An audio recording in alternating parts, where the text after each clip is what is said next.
매주 월요일 진행되는 사건의 결사 김은배 전 서울경찰청 국제범죄수사 팀장 나오셨습니다. 어서 오십시오. 네, 안녕하십니까. 김은배입니다. 부실 대응 논란이 일었던 인천 층간소음 흉기 난동 사건의 출동 경찰관 2명 직위 해제됐네요. 그렇습니다. 지난 15일 4시 한 50분경에 그 사건이 났었습니까? 그 당시에 층간소음 문제로 그 4층 주민하고 3층 주민하고 사건이 벌어졌는데요. 당시에 그 아내 즉 40대 여성이 사망했지 않습니까? 거의 사망 상태인데 그렇기 때문에 그 당시에 출동했던 여경하고 남경이 출동을 했습니다. 예. 2명을 이제 직위를 해제했고 그 관할 경찰서장도 직위를 해제했던 거죠. 근데 그 당시 아마 그 여경하고 남경이 그 상황이 벌어졌을 때 적절한 대치 못한 거는 인정을 하거든요. 예. 근데 그 1층에 남자 경찰관이 있었어요. 19년 차 경찰이라고 하더라고요. 예. 그 여경은 이제 근무한 이제 6개월, 예. 새내기라고 볼 수 있는데 새내기가 이제 그 흉기를 든 주민을 제압을 못했고 그걸 이제 구조 요청하러 1층까지 내려왔었는데 그때 19년 차 된 남자 경찰 경위급이에요. 간부급인데 그 남자 경찰이 바로 뛰어 올라가 제압을 했어야 되는데 못하고 좀 지체하는 사이에 남편분이 올라가 제압을 했다. 예. 경찰한테 뭐 한 거냐. 이런 뭐 여론이 비등하고 또 그리고 주변 사람들 볼 때에도 경찰관이 어떻게 있었는데 제압을 못했을까? 그렇죠. 이런 비난이 있기 때문에 직위 해제를 단행했던 거죠. 예. 직위 해제는 그 경찰관 징계 중에 어느 정도 수위입니까? 직위 해제라는 거는 징계에는 들어가지 않습니다. 그래요? 그 직무를 이제 배제한 거고 예. 그 다음에 감찰 조사를 해가지고요. 이제 경징계가 있고 중징계가 있거든요. 예. 경징계는 견책이라든지 감봉 요거까지는 경징계고 예. 감봉 이상 즉 정직 그 다음에 강등, 해임, 예. 파면까지가 중징계인데요. 이분들에 대해서는 이제 물론 이제 소명을 하겠지만은 현 제 생각에 여경 같은 경우에는 약간 경력이 짧기 때문에 아마 감봉 정도 경징계 하지 않을까 싶고 남자 경찰 같은 경우는 19년 정도의 경력이 있지 않습니까? 예. 그러니까 중징계 즉 무슨 말이냐면 정직이라든지 그 강등도 가능하지 않을까 예. 이렇게 싶죠. 물론 두고 봐야 되겠지만은 예. 일단 업무 배제를 한 다음에 감찰을 통해서 징계가 결정난다. 그렇죠. 그렇게 하는 거죠. 지금은 직위 해제시키고 업무 배제만 시킨 거고. 그렇죠. 네. 자, 인천 층간소음 그 피해자 아내 되신 분은 지금 아직 의식을 찾지 못하고 아직 그 식물 인간 상태라고 지금 나와 예. 있죠. 네네. 빨리 의식을 좀 찾았으면 하는 바람이고. 자, 근데 이 흉기 난동 사건의 가해자는 검찰로 넘어갔는데 네네. 스토킹 처벌법 위반 혐의가 추가됐네요. 그렇습니다. 노년 경찰서에서 송치를 검찰은 이제 기소 때문에 송치를 하거든요. 예. 송치를 했는데 그 살인미수와 특수상해 죄가 있는데 거기에 스토킹 범죄 처벌 등하는 법률 위반죄도 추가를 했어요. 그럼 일반인들이 생각할 때 스토킹 범죄라고 한다면은 남녀간에 어떤 그 따라다니면서 접근을 그걸 봤는데 실제적으로 스토킹 범죄가 그 불안감이나 공포감을 조성하는데 접근을 해도 스토킹을 적용할 수는 있어요. 예. 그러니까 무슨 말이냐면 꼭 남성이 여성을 따라다닌다 아니면 여성이 남성을 따라다니는 게 아니고 어느 사람이라 하더라도 본인의 동의를 받지 않고 그 사람은 접근했을 경우에 어떤 상황이라도 접근했을 경우에 그 피해자가 불안감이나 어떤 공포심을 느꼈다 한다면은 이 법이 적용이 될 수가 있다. 그래서 경찰에서는 그 가해자에 대해서 아까 말했듯이 살인미수와 특수상해뿐만 아니라 스토킹 범죄도 같이 첨부해가지고 송치를 했던 거죠. 알겠습니다. 이번 부실 대응 논란으로 신입 경찰관들에게 특별 교육을 실시한다는데 이 특별 교육 내용하고 과연 효과가 있을지 우리 팀장님 어떻게 보십니까? 그렇습니다. 오는 29일부터 아마 내년 1월 31일까지 신임 경찰들이 나올 거 아닙니까? 신임 경찰에 대해서 특별 교육을 한다고 하는데 그 1, 2년차가 한 1만 620명 된다 그래요. 그런데 이 특별 교육은 당연히 필요합니다. 왜냐하면은 현장 실습을 한다 하더라도 개개별로 실습을 못 하거든요. 예. 이런 경우에는 이번에 사건 난 거 있지 않습니까? 그걸 중점적으로 해서 특별교육을 하기 때문에 이런 교육은 자주 있어야 좋다. 그렇기 때문에 이 교육을 하면서 이제 여러 가지 있을 거예요. 뭐 수갑을 사용하는 법, 또 3단봉 제기했지 않습니까? 예. 3단봉 사용하는 법, 그다음에 테이저건요. 테이저건을 잘 쏘고 또 사용하는 법 같은 거, 그리고 권총 같은 거 이런 거 사격 훈련을 하고 있지만 실제적으로 중요한 거는 테이저건이라고 돼 있는데 테이저건 훈련을 자주 하지는 않거든요. 왜냐하면 알다시피 테이저건이 그 카트리지가 한 2만 5천, 3만 원 가기 때문에 좀 비쌉니다. 그러다 보니까 요걸 예산 때문에 자주 사용을 아니면은 실수를 자주 하진 않아요, 사실상. 근데 이 테이저건이 요즘 같은 겨울에 예. 그 뭐 점퍼를 두껍게 입고 다니고 하니까 쏴봐야 소용이 없다. 그거는 일리가 있는 말씀인데요. 예. 테이저건이라는 것이 실제적으로 전기 충격으로 사람을 잠시 기절시키거나 뭐 쓰러뜨리는 건데 그 총을 쏘게 되면은 테이저건을 쏘게 되면은 침이 날아가는데 선이 달려 있어요.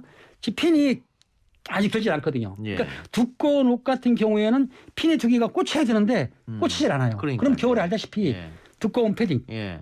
그리고 그럼 하체를 써야 되는데 예. 이 바지 알다시피 요즘 사람들은 아래까지 내려오면 긴 패딩을 입더라고요. 근데 거기에 핀이 꽂히질 않기 때문에 뭐 신호가 없다고 한다 하지만은 그래도 테이저건은 사용을 해야 되겠죠. 예. 권총 사용한 것보다는 낫지 않습니까? 아니 그래서 네. 이 실제 진짜 총보다 그 위력이 한 10분의 1 정도밖에 안 되는 저살상 무기라 할까요? 권총 네네. 개발 중이다. 그리고 개발하면 경찰에 지급하겠다. 이 얘기를 제가 오래전부터 들었는데 아직 안 되는 모양이죠. 그게 좀 약간 제가 이런 말 안 해야 되지만 예. 실제적으로 이번에 전자 그 테이저 같은 경우에는 뭐 연달아 3발까지 쓸 수 있는 거를 지금 개발 중이라고 합니다. 하고 있는 건데 지금 말씀하신 예. 저살상용 요거는 옛날에도 그 말이 나왔어요. 예. 그 고무탄이라고 해가지고 예. 총을 쏘게 되면은 안에 굴이라든지 날이 나가는 게 아니고 고무가 나가기 때문에 사람이 죽진 않겠죠. 예. 이거를 지급한다고 말을 했었는데 예. 실제적으로는 지급이 안 아직 안 됐습니다. 되고 그래서 있다. 예. 개인들이 예. 일부 사회에서는 개인들이 구입을 한 적이 있어요. 어허. 개인들이 이거 정부에서 예산 안 주니까 개인이 구입했다. 근데 그 구입한 거를 실제적으로는 사용을 못했죠. 그런데 아마 그 비슷한 그 고무탄 정도를 개발해 가지고 일선 경찰관한테 지급할 예정인 것 같은데 요건 좀 두고 봐야 될 것 같습니다. 자, 그리고 경찰의 신변 보호를 받던 전 여자친구를 살해한 가해자의 신상 정보가 이번에 공개됐습니다. 그렇습니다. 이번에 김병찬 씨죠. 신상 공개가 됐는데 이거는 이제 지방 경찰청에서 이제 7명의 위원들이 심사를 해가지고 4명 이상이 창성하게 되면은 신상 공개를 하거든요. 예. 사진하고 나의 이름이 공개가 됐는데요. 저도 이제 사진을 봤는데 이번에 송치할 때 실제적으로 송치를 하면서 얼굴에 마스크를 썼더라고요. 예. 근데 마스크를 벗겨주질 않았어요.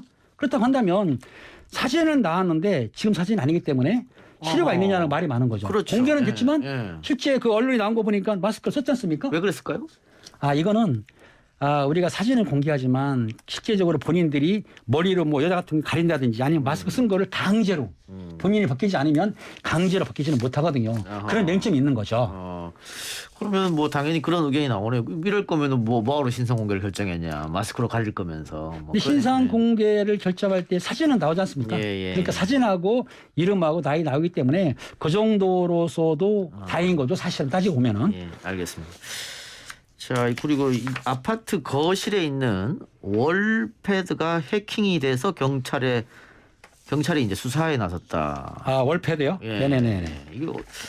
이게 아파트에 다들 이 관리용 단말기 월패드가 있는데 이게 해킹을 당했다 그러면 누군가가 나의 사생활을 들여다본다는 얘기잖아요. 그렇습니다. 이게 월패드라는 거 아시겠지만 그 아파트 거실에 보면은 네모지게 있습니다. 예. 거기 보면은 그 사람들이 누르게 되면 눌러서 누군가를 확인하고 열어주잖아요. 그렇죠. 근데 월패드가 그전 거는 촬영이 안 됐었는데 최근 거는 사진이 찍힙니다. 근데 요거는 아파트의 공동망으로 사용하지 않습니까? 예. 그러니까 그 공동망으로 사용하는 그거를 누가 뭐 홍콩의 사람이 했다고 하는데 우리나라에 700여 가구 700여 단지라고 그래요. 아파트 단지 17만 가구를 해킹을 했는데 알다시피 이걸 보세요.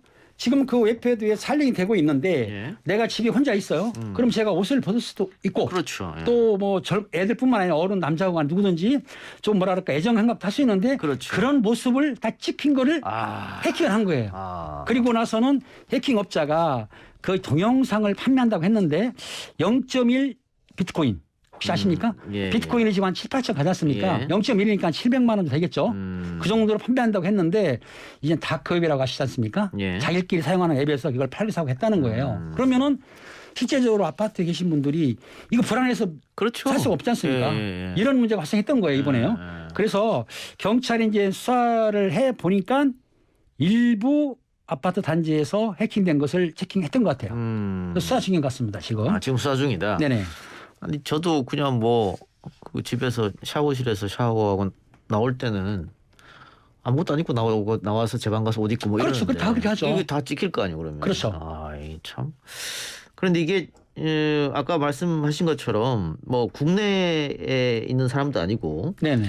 외국에서 다크웹으로 유포를 한다면 이게 체포할 수 있을까요? 어떻게 보세요? 적발은 한다 하더라도 체포하기가 매우 힘들죠. 아. 외국인들이 익명을 쓰기 때문에. 그런데 예. 그래서 할 수 없이 그 월패들을 만드는 제조업체에서 업그레이드 시켜가지고 좀 방지를 한다든지 아니면 그 아파트에서 연결되어 있는 걸 망분리를 한다는 거예요. 세대별로. 예. 그러면은 한 세대에 맞게 그 해킹을 못 하겠죠. 그렇게 하는 것이고 혹시 이런 수는 있습니다. 혹시 밖에 나갈 때 그 아니면 집에 계실 때 그 카메라 렌즈 있지 않습니까? 예. 렌즈를 테이프로 붙여놓으세요. 당분간.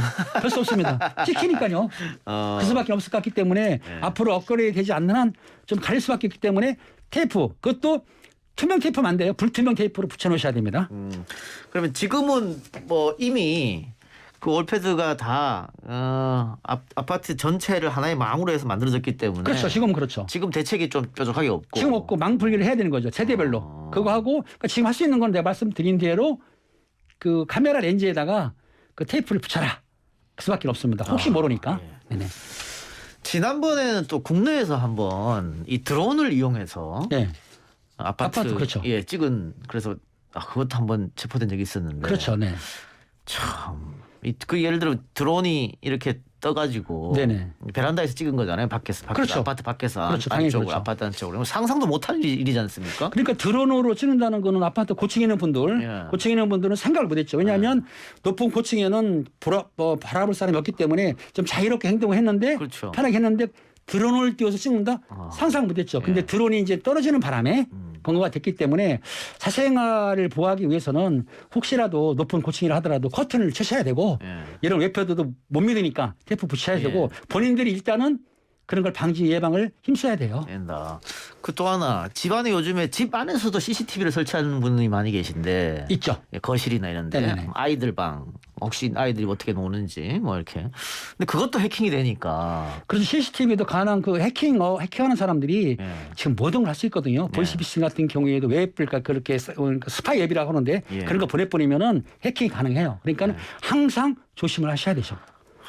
쉽지 않네요. 쉽진 않다 하더라도 본인들이 국가나 어느 단체가 보호해주는 것도 있지만 한계가 있기 때문에 내 정보는 내가 보호해야 된다. 그래서 아까 말씀드린 대로 그런 문제 있을 때 뭐 커튼을 친다든지 아니면은 그 렌즈 같은 거 있으면은 가려야 된다는 거. 컴퓨터도 마찬가지거든요. 앞에 그렇네요. 렌즈 그것도 가려야 돼요. 예. 혹시 모르니까. 혹시 모르니까. 이렇게 본인이 지혜를 할 수밖에 없다. 이렇게 말씀드리겠습니다. 어쨌든 컴퓨터든 노트북이든 또 우리 휴대폰도 마찬가지고 그렇죠. 렌즈가 있는 것은 다 좀 조심하셔라. 당연히 일단은, 그러셔야죠. 예. 네. 알겠습니다. 오늘 이야기는 여기에서 마무리하겠습니다. 지금까지 김문배 전 서울경찰청 국제범죄수사 팀장과 함께했습니다. 수고하셨습니다. 감사합니다.